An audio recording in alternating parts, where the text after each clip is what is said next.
அனைவருக்கும் வணக்கம். இன்றைய தினப்பலன். இன்றைய தேதி 19/1/2025 ஜனவரி மாதம் 19ஆம் தேதி குரோதி வருடம் தமிழ் மாதம் தை 6ஆம் நாள். இன்று ஞாயிற்றுக்கிழமை. இன்றைய திருக்குறள் அதிகாரம் அவா அறுத்தல். குறள் 364. தூய்மை என்பது அவாவின்மை, மற்றது வாய்மை வேண்ட வரும். தெளிவுரை: தூய நிலை என்று சொல்லப்படுவது ஆசை இல்லாதிருத்தலே ஆகும். ஆசையற்ற அத்தன்மையே மெய்ப்பொருளை விரும்புவதால் உண்டாகும்.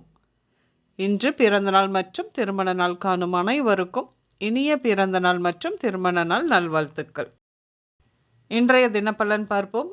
இன்று இந்த தினப்பலன் கேட்கும் நீங்கள், உங்களுக்கு இடது பக்கத்தில் ஒரு ஜன்னல் இருக்கும் பாருங்க. சிலர் ஏதாவது சாப்பிட்டு கொண்டே கேட்பீர்கள். இன்று உங்கள் தன்னம்பிக்கை அதிகமாகும். நீண்ட நாட்கள் கனவான வீடு கட்டும் எண்ணம் நிறைவேறும். வீட்டிற்கு தேவையான ஆடம்பர பொருட்கள் வாங்குவீர்கள். இன்று குழந்தைகளுக்கு கலைகள் மீது நாட்டங்கள் ஏற்படும். இன்று விடுமுறையாக இருப்பினும் தொழில் சார்ந்த பயணங்கள் மேற்கொள்வீர்கள். குழந்தை பிறப்பு தாமதம் குடும்பத்தில் மிகுந்த வருத்தம் இருக்கத்தான் செய்யும். இன்றும் சுய கௌரவம் தொடர்பாக சதா எதிர்பார்ப்புடனே இருப்பதாலோ என்னவோ இன்று சில அவமானங்களை நீங்கள் சந்திக்க நேரும். கடன் மற்றும் கொடுக்கல் வாங்கல் பிரச்சனை ஏற்படும். இன்று சண்டை சச்சரவு வழக்கு வரை கொண்டு போய்விடும். கவனம் வேண்டும். இன்று தான் ஒரு பலவான் என நீங்கள் காட்டிக்கொண்டாலும் உள்ளூர பயம் இருக்கும். பில்டிங் ஸ்ட்ராங், பேஸ்மெண்ட் வீக் மாதிரியாக.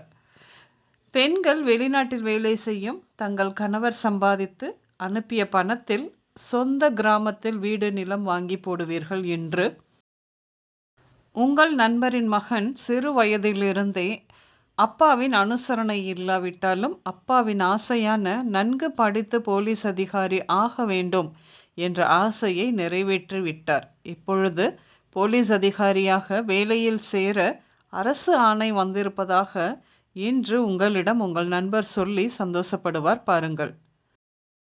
உங்கள் மகன் வேறு ஜாதி பெண்ணை காதலித்து வீட்டிற்கு தெரியாமல் நண்பர்கள் உதவியுடன் திருமணம் செய்தது சொந்தக்காரங்க மத்தியில் அவமானம்தான், வருத்தம்தான். வேறு வழி இல்லை, ஒத்துக்கொண்டுதான் ஆக வேண்டிய கட்டாயம் ஏற்படும். இன்று கால்களில் காயம் ஏற்பட வாய்ப்பு உண்டு. கவனம் வேண்டும். இன்று நீங்கள் பிள்ளையார் கோயில், சக்தி கோயில், ஆறு, குளம், நீர்நிலை, வயல், மளிகை கடை, சலவை நிலையம் இப்படியாக சென்று வருவீர்கள். இன்று சிவப்பு, ப்ளூ மற்றும் பச்சை நிறங்கள் மட்டுமே அதிகம் உபயோகம் இருக்கும். அனைவருக்கும் இந்த நாள் இனிய நாளாக அமைய வாழ்த்துக்கள். நான் உங்கள் ராஜநாடி ஜோதிடர் சுசிலா பூதத்தான். அம்மையப்பன் ராஜநாடி ஜோதிடம், கோவை. நன்றி, வணக்கம்.